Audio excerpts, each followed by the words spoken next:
One word from everyone, slippery. No surprise there, the Quit Forest Rally. It's dry, it's loose, those typical ball-bearing roads that you run over here in Perth. That's what they're all talking about. They've come out of 4 stages, about 65 kilometres worth. We're at the service park, the lunchtime service. They get half an hour to service their cars here. We'll go and have a chat to the teams and see how they've gone.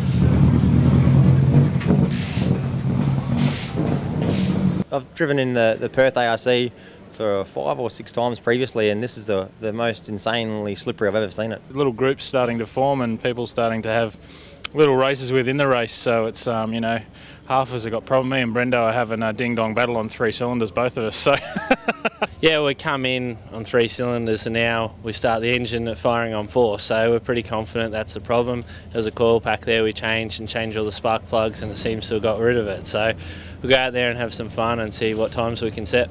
Tom, you're saying you're in second, but you got some guys breathing down your neck.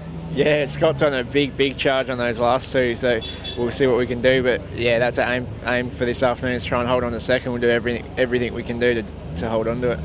Great start, and you did a really good job last night. And when we say about local, we mean really local. You are just down the road. Yeah, literally 12 k's out towards Bustleton. There is where the Canberra cheese factory is, and that's where I work every day. So yeah, local, but it's not like I drive around these roads all the time like everyone thinks I do, but I don't think it's going to help anyway. But yeah, when you're up at this sort of level, local knowledge doesn't really count that much. As you would know, it's more down to the driver and co-driver and how they work together. And I agree with that, mate, but it's a nice feeling to be at home, isn't it? Yeah, it's great to be here, and everyone out there is sort of cheering me on, which is really good. It's a good feeling, and it keeps a smile on the face. Actually getting Scott Petter hopping in the car. He's about to leave the service here, mate. You're on a charge, apparently.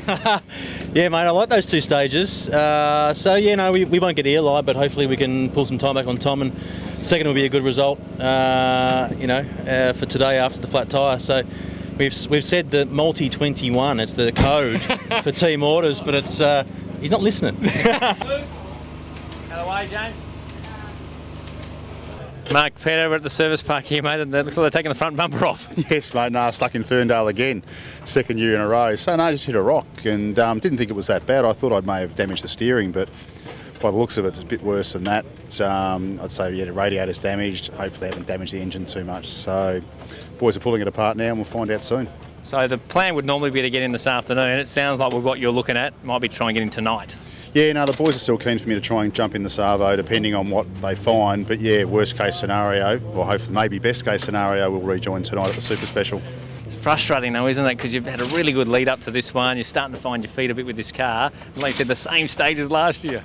I know, and it didn't feel like much. Like, you know, it was a decent hit, but you know, you have a lot of those throughout the course of a rally, and yeah, it is really frustrating. And spending an hour in the bushes probably calmed me down a bit. Better than 7 hours like last year. Correct. A driver on standby, mate. Hope you get back out there. Thanks, mate. Eli Evans. It continues. 30-second gap at lunch. You must be delighted. I am. I'm pretty happy with that. I didn't think I'd be leading by this much at half time, but halfway through the day. But yeah, it's going well, and the car feels good. So the Renaults are going pretty quick behind me as well. So one little mistake, and I could hand it over. So we just got to keep going the way we are.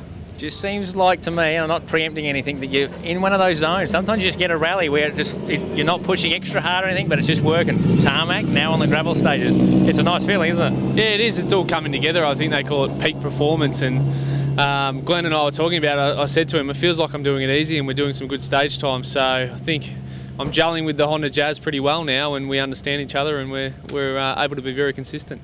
We'll keep that going, mate. Thank you. Jump in.